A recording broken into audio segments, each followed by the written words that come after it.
કેમ છો બાળ મિત્રો? હવે આજે આપણે જે બાબતો જાણવાના છે એમાં પર્યાવરણ, એના ઘટકોમાં એના આંતરસંબંધો અને એની અસરો અને અસરો ઓછી કરવા માટેના ઉપાયો. વર્ષોથી દરેક ભૌતિક આવરણોમાં માનવીએ કેન્દ્ર સ્થાને રહ્યો છે. માનવી પોતાની જરૂરિયાત મુજબ વિવિધ પ્રકારનું વિકાસ માટે જમીનનું ખનન કરતો રહ્યો છે. આ જમીનોમાંથી ખનિજ સ્વરૂપે વસ્તુઓ નીકળતા ત્યાં જમીન સપાટી નીચી જાય છે.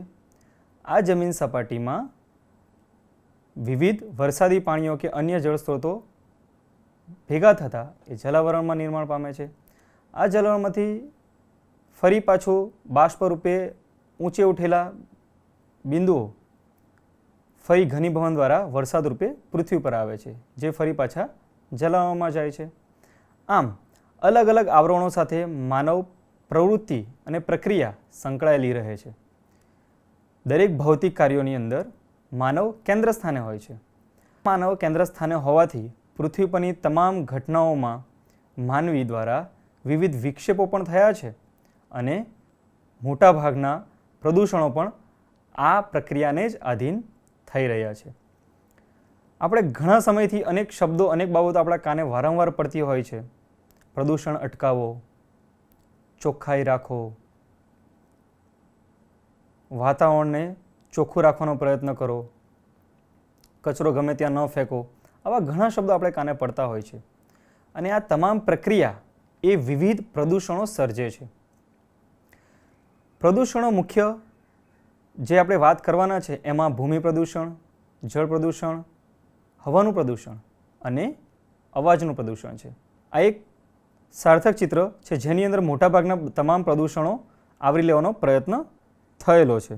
આજે જે આપણે પ્રદૂષણની વાત કરવાના છે એમાં સૌથી પહેલું જે પ્રદૂષણ છે એ ભૂમિ પ્રદૂષણ છે, એટલે કે જમીનનું પ્રદૂષણ. ભૂમિ પ્રદૂષણ કઈ રીતે થાય છે?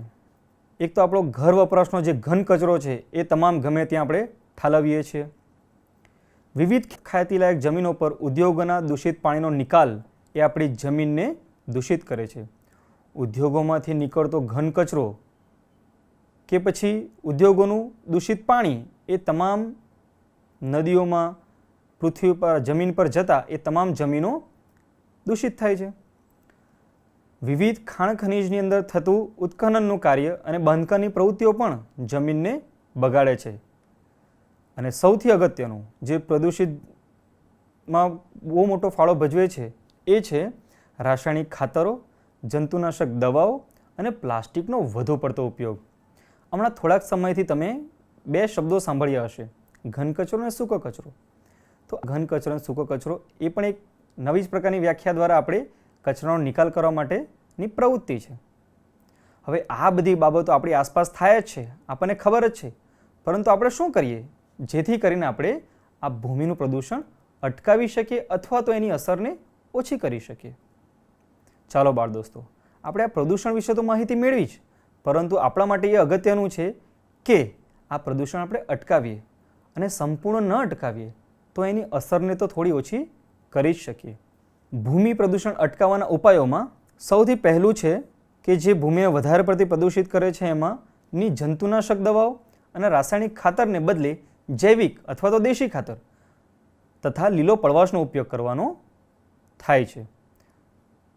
જૈવિક ખાતર અને દેશી ખાતર એટલે તમને ખબર છે ને, ઢોર ઢાંખરના છાણ અને કચરાને એ ખાડો કરીને ત્યાં બનાવવામાં આવતું ખાતર. અને આ ખાતર આપણી જમીનની ફળદ્રુપતા પણ વધારે છે અને પાક ઉત્પાદન પણ એટલું જ વધારે છે. બીજી વાત આની અંદર જ આવે છે એ છે ઘન કચરાનું અને પ્લાસ્ટિકનું વર્ગીકરણ કરીને પુનઃ ઉપયોગ કરવો. પ્લાસ્ટિકને આપણે ઓછો વપરાશ કે એને સંપૂર્ણપણે એનો નિકાલ કરી શકતા નથી, તો આપણે શું કરી શકીએ? તો આ બધી પ્લાસ્ટિકને ગમે ત્યાં નાખવાની જગ્યાએ આનું વર્ગીકરણ કરીને એને જુદું પાડીને એનો ફરીવાર રિસાયકલ, તમે શબ્દ સાંભળ્યો હશે, હા, એ આ રિસાયકલિંગ કરવાની પ્રક્રિયામાંથી પસાર કરીને એનો ફરીવાર ઉપયોગ કરવો જોઈએ, જેથી કરીને નવું પ્લાસ્ટિક ઓછું ઉત્પાદન થાય અને આપણે ભૂમિ પ્રદૂષણમાં એટલું જ ઓછું પ્રદૂષણ આપણે થાય. ત્રીજો અને છેલ્લો મુદ્દો છે ખેતીના ટપક અને ફુવારા સિંચાઈ પદ્ધતિનો ઉપયોગ કરવો. અને સાથે સાથે બાળ મિત્રો, ગમે ત્યાં કચરાના ઢગલ ન કરવા અને વિવિધ કચરાનો યોગ્ય નિકાલ કરવો એ જ અગત્યનું છે. બીજો ટોપિક છે જળ પ્રદૂષણ. ઘણા સમયથી તમે તમારી આસપાસના નદી નાળા, નદીઓ કે અન્ય જળ સ્ત્રોતો જે છે, જ્યાં ગામડામાં તળાવો હોય, વાવ હોય કે પછી આસપાસમાં આવેલા નાના સાગરો હોય, તો આ બધી જગ્યાએ તમે પુષ્કળ પ્રમાણમાં કચરો, પ્લાસ્ટિકના બોટલો, ગંદકી પુષ્કળ તમે પ્રમાણમાં જોતા હશો. આ બધી બાબતો જળને પુષ્કળ પ્રમાણમાં પ્રદૂષિત કરે છે. આ ચિત્ર જુઓ, ગટરનું પાણી, ઉદ્યોગોનું પ્રદૂષિત પાણી, ખનિજ તેલ વાહક જહાજોમાંથી થતું ગળતર, આ બધું જળ પ્રદૂષણ પુષ્કળ પ્રમાણમાં વધારે છે. સાથે સાથે આ જહાજોમાંથી થતું ગળતર, એ ઓઇલનું ગળતર કે પછી પેટ્રોલિયમ કે ખનિજ તેલનું ગળતર, એ સમુદ્રની જીવસૃષ્ટિ માટે પોતાના જીવન પર ખૂબ મોટો ખતરો છે. ખેતીમાં વપરાતા રાસાયણિક ખાતરો અને જંતુનાશકો પણ આ માટે જવાબદાર છે. બાળમિત્રો, આ જળ પ્રદૂષણ તો આપણી જીવાદોરી નદીઓ, સરોવરોને પ્રદૂષિત કરે છે. અને આપણે પહેલા ભાગમાં શીખી ગયા કે આપણી પાસે આ બધા મીઠા પાણીના જળ સ્ત્રોત ઓછા છે અને આ બધા ઉદ્યોગો, રાસાયણિક ખાતરો, જંતુનાશક દવાઓ, ઉદ્યોગોમાંથી નીકળતું પાણી, આ બધું ગટરનું પાણી, આ બધું જો જળ સ્ત્રોતોમાં ભળતું રહેશે તો રોગ થશે, પાણીનો સ્ત્રોત ઘટતો જશે, ચોખ્ખું પાણી ન મળે, આ બધી સમસ્યાઓ પણ સર્જાશે. પાણી કોઈ પણ જીવ માટે પાયાની બાબત છે અને એ જો દૂષિત થાય તો આખી સજીવ સૃષ્ટિને નુકસાન ચોક્કસપણે થાય. હવે શું કરીએ? આના માટે પણ આપણે કેટલાક ઉપાયો જોઈએ કે જેના દ્વારા આપણે આ પાણીનું પ્રદૂષણ અટકાવી શકીએ અથવા તો એની અસરને ઓછી કરી શકીએ. પ્રદૂષિત પાણીને શુદ્ધિકરણની પ્રક્રિયા બાદ જ નિકાલ કરવો. હવે પ્રદૂષિત પાણી ક્યાંથી આવશે? ઉદ્યોગોમાંથી નીકળશે અથવા તો ગટરો દ્વારા ભળશે નદીઓ અથવા તો સરોવરોની અંદર. તો આ જે પાણી જે ભળવાની પ્રક્રિયા છે, તો આ પાણી ભળવાની પ્રક્રિયાને આપણે શુદ્ધિકરણ બાદ જ એનો નિકાલ કરવો જોઈએ. ગંદા પાણીના નિકાલ માટે કડક નિયંત્રણો રાખવા જોઈએ. ઉદ્યોગો માટે કે પછી ગટરમાંથી ભળતા નદીઓની અંદરના પાણીમાં જે નિકાલ કરવામાં આવે છે એ ચોક્કસ પ્રક્રિયા દ્વારા જ નિકાલ થાય, એ બાબતના કડક નિયંત્રણો ખૂબ જરૂરી છે. તેમજ પાણીને પ્રદૂષિત કરતા પદાર્થોનો વપરાશ પણ અંકુશ આપણે રાખવો જોઈએ. ઉદ્યોગો, મિલો, કારખાના, તાપ વિદ્યુત મથકો દ્વારા છોડવામાં આવતા ગેસ કે ધુમાડા દ્વારા પુષ્કળ પ્રમાણમાં હવાનું પ્રદૂષણ થાય છે. સાથે સાથે વિવિધ બળતણો માટે વપરાતા કોલસાના રજકણો દ્વારા પણ હવાનું પ્રદૂષણ થાય છે. પેટ્રોલ કે ડીઝલ દ્વારા ચાલતા વાહનના ધુમાડા પણ હવાનું પ્રદૂષણ વધારે છે. સાથે સાથે વિવિધ મોટા મોટા ખેતરોની અંદર ખેતીના ઘન કચરાને આપણે સળગાવીએ છીએ, એનાથી થતા ધુમાડા દ્વારા પણ હવાનું પ્રદૂષણ પુષ્કળ પ્રમાણમાં થાય છે. બાળમિત્રો, હવાનું પ્રદૂષણ એ વિવિધ ઉદ્યોગો દ્વારા તો ફેલાય જ છે, સાથે સાથે રોજબરોજમાં આપણી આસપાસના સળગાવવામાં આવતા કચરાઓ કે અન્ય બાબતોમાંથી પણ પુષ્કળ પ્રમાણમાં ફેલાય છે. આગળ પણ વાત કરીએ એમ આપણે કોઈ પણ પ્રદૂષણને સાવ 0% તો આપણે લાવીને એને અટકાવી શકવાના નથી, પરંતુ એક નાનકડા પ્રયાસ દ્વારા આપણે એની અસરને ચોક્કસ ઓછી કરી શકીએ. આપણે આ હવાના પ્રદૂષણને પણ ઓછું કરવા માટે શું કરી શકીએ? ચાલો એના ઉપાયો જોઈએ. સૌથી પહેલાં જે સરકારી કાયદાઓ પ્રદૂષણને અટકાવવા માટેના બન્યા છે એનો કડકમાં કડક અમલ થવો જોઈએ. ધુમાડા અને ઝેરી ગેસ ફિલ્ટર કરી શકાય એવા સાધનો વિકસાવવા જોઈએ. કોલસો, પેટ્રોલ, ડીઝલ જેવા બળતણ માટે વપરાતા પેટ્રોલિયમનો મર્યાદિત ઉપયોગ કરવો જોઈએ. સાથે સાથે સીએનજી, પીએનજી જેવા તેમજ સૂર્ય ઉર્જાના ઉપયોગને વધુ પ્રોત્સાહન આપે. આ બધા બળતણો છે એ ઓછું પ્રદૂષણ ફેલાવનારા બળતણો છે કે જેના થકી આપણે વાતાવરણને ઓછું પ્રદૂષિત કરી શકીએ. સાથે સાથે વ્યક્તિગત વાહનોનો ઉપયોગ ટાળી જાહેર પરિવહનો, ટ્રેન, બસ વગેરે પરિવહનોનો મહત્તમ ઉપયોગ કરવો જોઈએ અને લોકજાગૃતિ ફેલાવવી જોઈએ. દરેક બદલાવ તમારાથી જ શક્ય થશે. તમે જાતે અનુસરશો તો સૌ અનુસરશે.